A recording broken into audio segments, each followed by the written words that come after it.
জঘন্য চা। না 4:30 বেজে গেছে, উঠতে গিয়ে স্নান করে রান্না বই। এই কি গো, উঠো না, 10টা বেজে গেছে তো। উঠো না রে বাবা, তুমি তো তোমার শ্বশুর বাড়িতে আছো, বুঝলে গেছো গা। কি দিছে তোর, শান্তিতে ঘুমাইতে দিতি না? মান সম্মান আর আমার রইলো না, বাইরে গিয়ে মুখটা দেখাইতাম পারতাছি না তোমার যন্ত্রণা। যাবি এনতিকা। এই শুনেন, আমনে চা। কি জঘন্য চা, মুডটাই আমার নষ্ট হয়ে গেছে গা।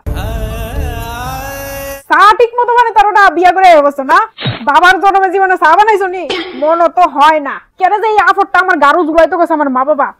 উফ, কি হয়েছে, দাঁড়ো নিচে গেলি যাইবা না এনতিকা, বিরক্তিকর। Hi miss you Tina baby, এই আহাম মুক্তরে বিয়া করে সেটা আমার জীবনটা টানা টানা হয়ে গেছে গা। সোনা সোনা ইतना भी कैसे तू सोना तेरे इश्क में जोगी हो ना मैं जोगी हो ना। সকাল সকাল ঘুম তো এটা রিলস বানানি শুরু করে দিছো, চা খাইতা না? খামু তো যাইয়া বানাও। তুমি জানো না আমি চা বানাইতারি না? অতদিন পারছো না বালা কথা, অন্ত তোমার বিয়ে হইছে, অন্ত রান্না করে যাওয়ান লাগবো। আমি পারতাম না, যাও চা বানাইতে যাও, 1 কাপ আমার লিগে অন্য। আমি কি ভুল করছি বিয়া কইরা? বৌমা যাও তো, বাবুরকে জিগাইও কিটা রান্তা কিটা খাইব। শুনেন, মা কইছে আপনারে জিজ্ঞাসা করতাম কি খাইবেন, কি রান্তাম। মাছের মাথা দিয়ে মুড়িঘণ্ট, খাসির মাংস, ইলিশ মাছের পাতুরি, ঘন করে ডাইল, মুচমুচা বেগুনি, আমের চাটনি আর পায়েস। কি গো? বেজালো ফুসি কি? মা কইছে আমার রান্তাম। কি রান্তাম তখন পারি না, কি তা করতাম? কি আর করবা গো, আমার মাথার তো কোনো বুদ্ধি আইতেছে না। মার কাছে যাও, গিয়ে সেটা কও তুমি রান্তা পারো না, মা হাতে হাতে শিখাই দিব, চিন্তা করো না। আমার দ্বারা তো হইতো না। শোনো, তোমার আমি একটা বুদ্ধি দিতেছি। হোটেলে যাও, গিয়া বালা বালা কিছু তরকারি কিনা লই আইও, চুপে চাপে আমি রান্তি করে চালাই দেবো। হ্যাঁ হ্যাঁ, কিতা আমি পারি না রান্তা, মন কিতা করতাম। হে প্রভু হে হরি রাম কৃষ্ণ। সায়া রইছো গলিকা, যাও না। তোমার বাল্লাত পুরা কোন দিন জানি আমার জীবনটা যাইব গা।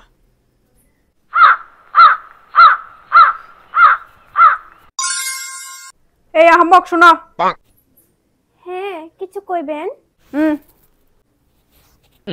আমার শার্ট প্যান্টটি ভালো করে ধুইয়া দিবা। আচ্ছা, একটাও যাতে নষ্ট না হয়। ওকে। আমি কি আমার প্রাণনাথের শার্ট প্যান্ট নষ্ট করতে পারি? আমি তো খুব যত্ন সহকারে আমার প্রাণনাথের জামা কাপড় দমু। কি গো জান, শুনো না। হ্যাঁ, আমার কটা প্যান্ট শার্ট আছে, একটু ধুইয়া দাও না। কি আমি কাপড় চোপড় ধুইতাম? তোমার মাথা ঠিক আছে? আমি বাবার জন্মে কোনোদিন কাপড় চোপড় ধুইছি? ধুইয়া দাও না, এটা করো গলিকা। আমার কতলা জামা কাপড় ময়লা হয়ে রইছে, ভাবজি বাড়ির যাইলে মারে কমু ধুইয়া দিত। ধুইয়া দাও না, একটু এটা করো গলিকা। তুমি জীবনে শুনছো আমি কাপড় চোপড় ধুইছি? শুনছি না, কিন্তু অন্ত দোয়ান লাগবো, অন্ত তোমার বিয়ে হইছে। জানতাম আমি বিয়ার পরে তো পাল্টাই যাইবে। জানতাম আমি ইয়ানো পাল্টানোর কি আছে আমি বুঝলাম না। সামান্য কত জামা কাপড় ধোয়ার কথা না কইলাম। তুমি নিজের প্রশ্ন করো, তুমি পাল্টাইছো নি না পাল্টাইছো না। আমার নিজের প্রশ্ন করো লাগলো, তুমিই কও। আমার নখটি ভেঙে যেত না আমি কাপড় চোপড় কসলে।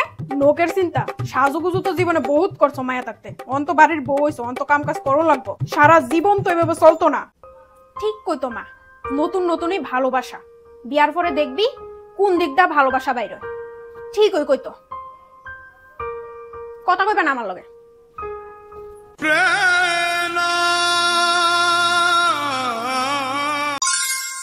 বৌমা কই গেলা? হ্যাঁ আমি তো ঘর ঝাড়ু দিতেছিলাম। তুমি রান্না হয় যে ঘর ঝাড়ু দিতে গেছো? দেখো সে তরকারি দিয়ে পুড়ে গেছে কাজে, কাম কাজের ভিতর মনোযোগ নাই, সংসারের প্রতি মনোযোগ নাই। এমন উদাসীন হলে তো চলতো না। সংসার করতে হয়েছে ভালো করে, যদি সংসার না করে তাহলে তো চলতো না। এত খামখেয়ালি ভাব থাকলে বাহুর বাইতে থাকতা। আমরা কারেন্টের বিলের মতো দাঁড়িয়ে রয়েছে গেলি, তরকারিটা লাড়া দিবে না। শুনো বৌমা, আমি কিন্তু ঠিক বুঝছি সেদিন যে তুমি বাবুরে দিয়ে তরকারি আনাইছো হোটেলের থেকে। আমি কিন্তু কিচ্ছু কইছি না, এভাবে কিন্তু চলতো না।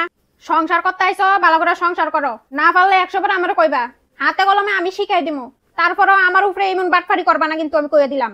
প্রথমবার আমি মাফ করে দিলাম, দ্বিতীয়বার যাতে এমন না হয়। মোবাইল টোবাইল বাদ দিয়া কাম কাজ শিখো, রান্না বাড়া শিখো, সংসারে মন দাও। যাও। রান্নার লেগে মা আমারে বকছে কালকে থেকে 5টার সময় উঠবা ওইটা সব কাজ কইরা সেটা রাইন্দা তারপরে 10টার সময় কাজ যাইবা